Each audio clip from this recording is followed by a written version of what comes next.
শুধুমাত্র এই দোয়াটি একবার পড়েন, আল্লাহ তাআলা আপনার 90 বছরের গুনাহ মাফ করে দেবেন ইনশাআল্লাহ।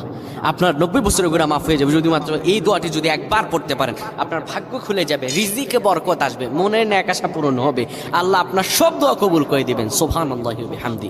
এত ফজিলত, এই দোয়াটা আপনারা শেয়ার করে দিবেন। এই যুবকেরা, আমল না করেও সওয়াব পাবা। তোমার একটি শেয়ারে, একটা বাটনে প্রেস করে তুমি সওয়াব পেয়ে যাবা। কারণ তুমি আমল না করো, অন্য কেউ যদি তোমার শেয়ারের বদৌলতে আমল করে, সওয়াব তুমি পেয়ে যাবা। নবীজির হাদিস। আমার ভাইয়েরা, আল্লাহর কাছে দোয়া করা, আল্লাহর কাছে দোয়া চাওয়া, এটি হলো মুমিনদের কাজ। আমার আল্লাহ বান্দাকে বলেন, বান্দারে উদউনি আস্তাজিব লাকুম, আমার কাছে চাও, আমার কাছে চাইলে আমি আল্লাহ তোমাকে দিয়ে দিব। কেউ যদি একবারে দোয়াটি পড়তে পারে, দোয়াটি হলো রব্বি ইন্নী যালামতু নাফসি ফাগফিরলি। কেউ যদি এই দোয়াটা একবার পড়তে পারে, আমার আল্লাহ তাআলা তার 90